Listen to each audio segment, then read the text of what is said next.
Welcome to the Solo Grind, where strategic hard work pays off and dreams really do come true.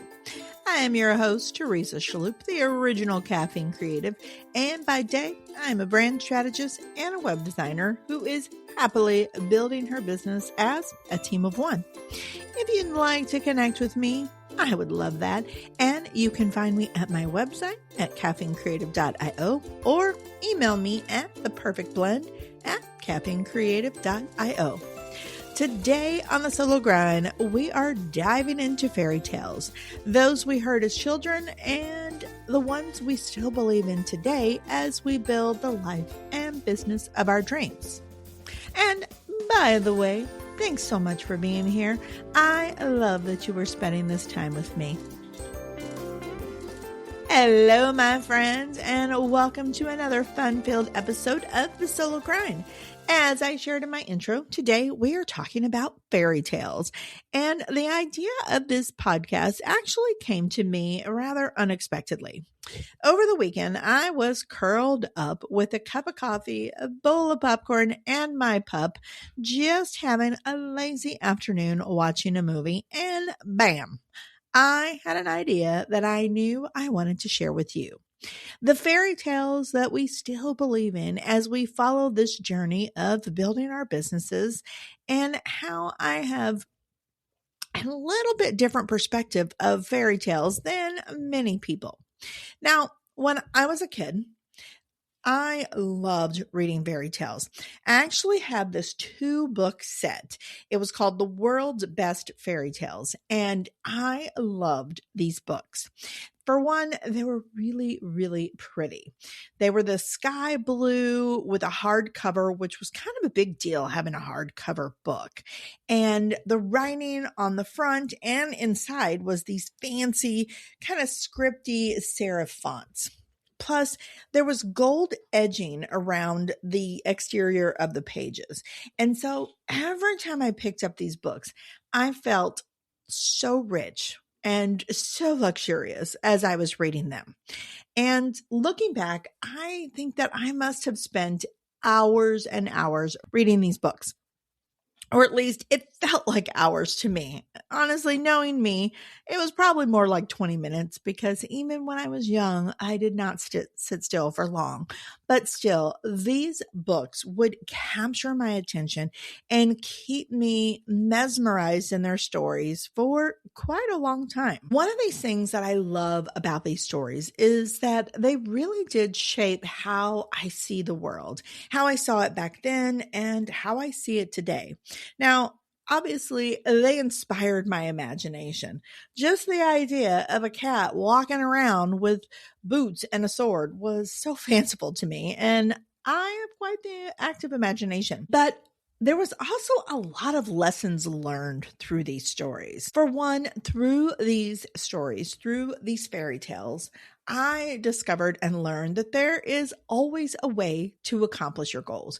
There's always a way through. There's always a way to do something. You may have to get creative. You may need to think outside the box, but there's always a way to make things happen, especially when you're willing to put in the work and get a little bit creative. I also learned that there are some people who will never truly see me for who I am.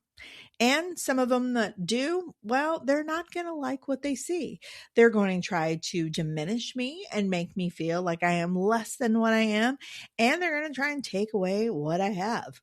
And yet I don't have to let them do that. I don't have to buy into their vision of me, and I can be the person that I am and love it, regardless of what other people think.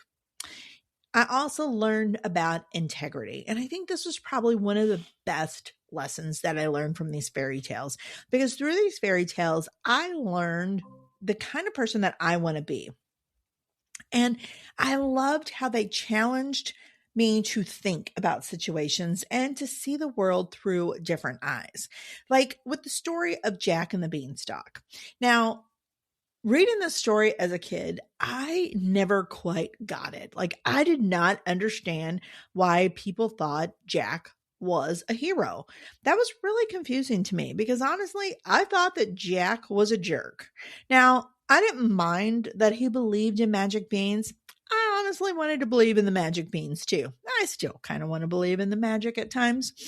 But what I really didn't like about Jack is that, like, he was kind of a lazy jerk and he was a thief. For one, like, he doesn't go all the way into town to sell the cow, like his mom said. He trades him for these magic beans, which, again, like, I want to believe in the magic. But with that, when he comes home and his mom's mad, like, instead of planting the beans himself or trying to, make something good out of the situation, he goes to his bedroom and cries while his mom tosses the beans out the window. And then he does climb the beanstalk. So I guess in that sense, he's not totally lazy. But when he gets up there, he goes up and begs for food from the giant's wife. She's really nice and she feeds him. And then she protects him when the giant comes home, and yet he still steals from her. Now, okay, yes, of course, the bag of gold was technically the giant's. He was the one counting it at the table. But come on, his wife cooked and cleaned, and I like to think that they were a team. And Jack didn't just take what he needed either. Like, he didn't take a couple gold coins so he and his mom could get some food or whatever. No, he took a whole bag of gold. Then he went back a couple days later and he stole the hen that lays the golden eggs.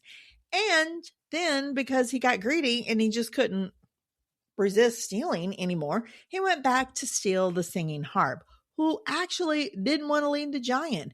As Jack is trying to sneak the harp out of the giant's room, it is screaming, "Hey, he's stealing me and I don't want to go." So to see Jack portrayed as a hero was this huge conundrum for me. And like, I didn't understand why it was so awesome that he got to live happily ever after in comfort after killing the giant who just came down the beanstalk to get his stuff. So the point I'm trying to make in all of this rambling about Jack and the Beanstalk is that this story really challenged the way I saw the world. It challenged me to think about right and wrong from different perspectives and to think about, what do I think is truly right and who was the hero of the story. Now, the giant was a little bit of a jerk too, I'll be honest with you. The whole fee, fi, fo, fum, I smell the blood of an Englishman, be he alive or be he dead, I'll grind his bones to make his bread, was kind of, ew, really, seriously, like, he's talking about grinding this dude's bones to make a bread.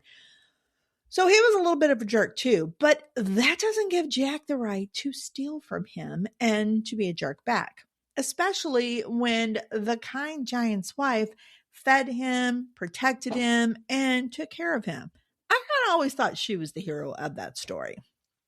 So, like I said, this story actually really inspired my deep sense of integrity and looking at all sides of a story and determining what is right, not based on popular opinion, but based on how I would want to live and treat other people in the world. Now, another lesson that I got from fairy tales is that we are all in charge of our own life and how we see our life. And this actually comes from Cinderella.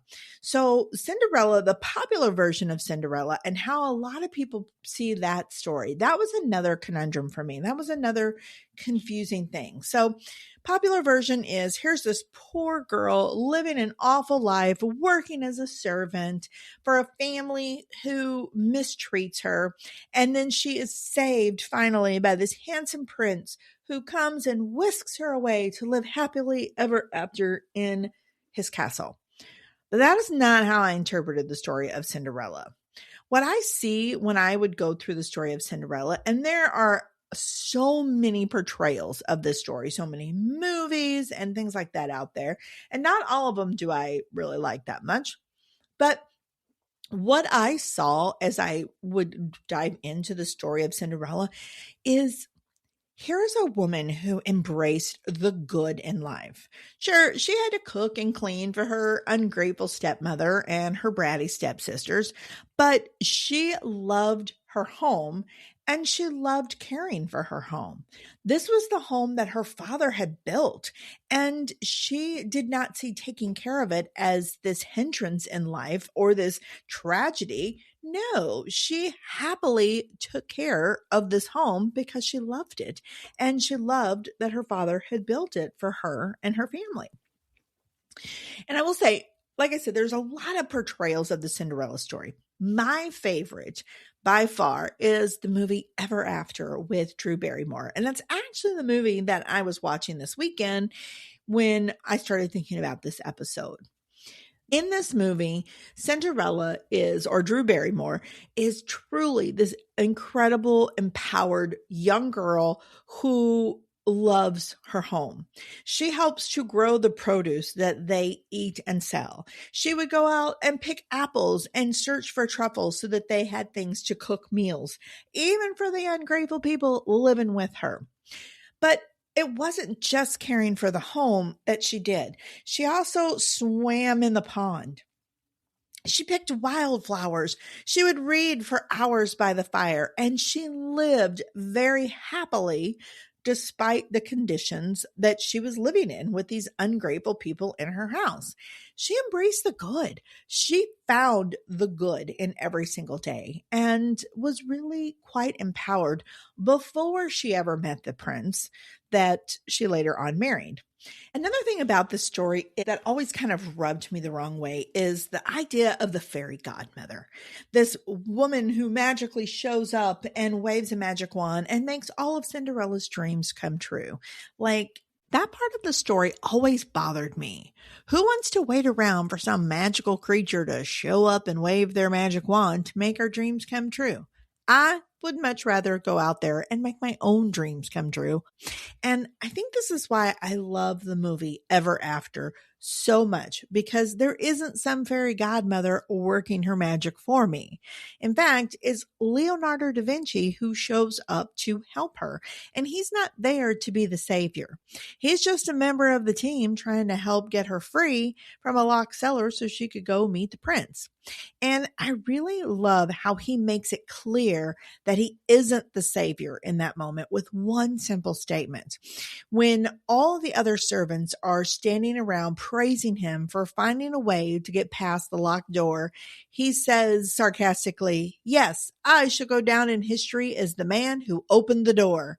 And I always laugh at that line because because to me it's just funny.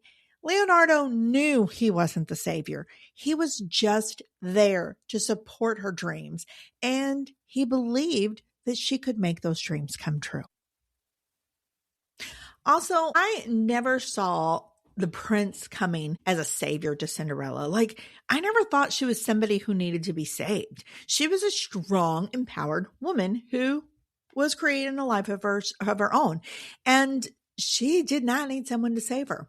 Again, back to my movie here, when she was sold off to some jerk that her stepmother sold her off to so that she wouldn't be around when the prince came. When this jerk got out of line, like, Drew didn't like just kowtow to this guy and let him take over her life. No, she used his own sword against him and took back her freedom. And what was really amazing as she gets her freedom and she's leaving this guy's compound, the prince shows up thinking he's there to save her. And she looks at the prince and she's like, "What are you doing here?" It made me laugh. And I loved that because, again, she knew she did not need to be saved. She was a strong woman. And the prince recognized that as well. He even kind of made a joke. He's like, "I came to save you, I guess." And he knew she didn't need to be saved. He knew she was empowered. He knew she was strong. And he respected that strength. Cinderella's happiness, her saving her family's land, her meeting the prince, her marrying the prince, her saving herself from that jerkwad, all of this was of her own making. Yes, she did marry the prince, but that wasn't the act that made her happy. Him showing up and asking her to marry him wasn't what made her dreams come true. The fact that she remained true to herself, even when surrender may have been easier, even when all the things were stacked against her, she took charge and responsibility for her life, and it's these traits that made the prince fall in love with her. Not because she was pretty or because she had a glass slipper, but because she was strong and empowered. And that's kind of what got me thinking about this episode. There seems to be this fairy tale business mindset that so many of us have, especially if we haven't had experience with business before. And so often I see people sitting there waiting for that magical solution to happen. The prince, quote unquote prince, that is going to show up and make their dreams come true. And this could be in the form of a video going viral or some career defining collaboration with somebody you admire. Maybe you have a huge launch that you think is going to be wildly successful and catapult you to this huge level of success. Or booking that one high paying client as soon as you open your doors and launch your business. We go searching for that magical glass slipper, that perfect moment where everything fits and falls into place. And honestly, none of these things happen just because we wish it. It doesn't matter how many affirmations or intentions we put out there. Although I'm a big believer in affirmations and intentions, those alone are not enough. And there is no perfect timing when everything falls into place. So rather than us lining up and holding on to this magical Cinderella story of success in our own business, what if we shift the narrative? What if we take a moment and realize that it is up to us to stop waiting for things to happen and to get out there and make them happen? Success isn't achieved through magical moments anyway. That viral video that you have out there will eventually be forgotten. Trust me, I know. I have had a viral video. It got like 50,000 views in a matter of days. And this is when videos were not commonplace. So 50,000 views was huge. And a month later, nobody remembered the viral video. It didn't do anything to boost my business. It just got me a little bit of attention for a few days.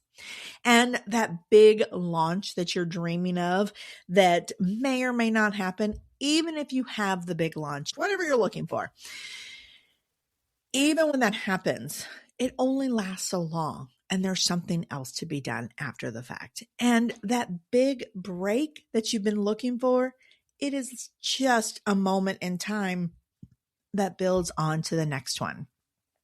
Success, my friends, comes through hard work, not busy work. That's not what I'm talking about here, but strategic hard work.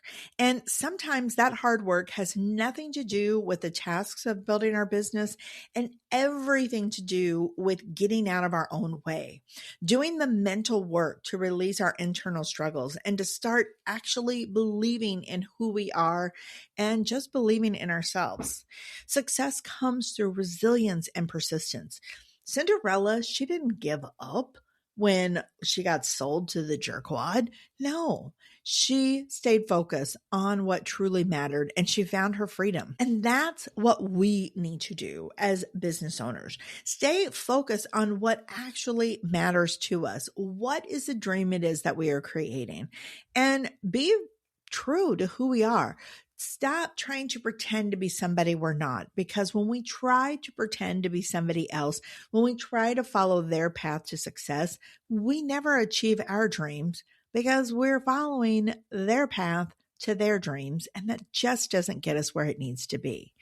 When we are true to who we are, when we stay focused on what really matters and what we want to truly create, that's when we attract the right opportunities, the right moments. That's when those videos start gaining traction and that launch works really well and leads to new opportunities. When that big break is just a stepping stone to the next one, that is when the magic really happens. Now, one more thing that I just want to share before we say goodbye for today is that back to the movie Ever After. I love this movie. If you have not ever watched it, I recommend watching it. It is so worth the time to watch it. It is a fabulous story of empowerment. But At the very end of this, you see the stepmother and the mean sister, because she actually did have one nice stepsister, but the stepmother and the mean sister are now servants. And even then, even when they were knocked off their pedestal and put in their place, the stepmother still tried to elevate herself so that she didn't have to be less than. She refused to wash clothes because she's management in her mind. There are always going to be people out there who try to put themselves above you. Even when they're knocked down, they are going to try to put themselves above who you are. They're going to put you and others around them down, and they are just not going to accept that maybe they're just a jerk like Jack was. That's okay. You don't need to waste your time with those people. Life is going to hand them what they deserve eventually. I swear that's going to happen. And you don't need to be worried about them. Wasting time getting caught up in the people who behave that way, it doesn't do anything but keep you stuck in that ugly mindset that they're already in. So put them beside you, put them behind you, and remember, success comes when you get out of your own way, you're resilient, you're persistent, and you're willing to do what it takes to create the life of your dreams. And you know that that life is possible. All right, my friends, thank you so much for tuning in to today's episode of The Solo Grind and coming down this fairy tale lane with me. I so appreciate having you each here. And I cannot wait to connect with you all again next week. So until we meet again, have a fabulous week, my friends, and I will talk to you soon. Thanks for tuning in to The Solo Grind, your weekly coffee break with your business bestie by your side. I would love it if you would take a moment to rate, review, and subscribe to this podcast because it helps others just like you find the conversations that you and I are having each and every week. And remember, my friends, just because you are in business on your own doesn't mean you have to do it all by yourself. I am here cheering you on by your side, and I love spending this time with you.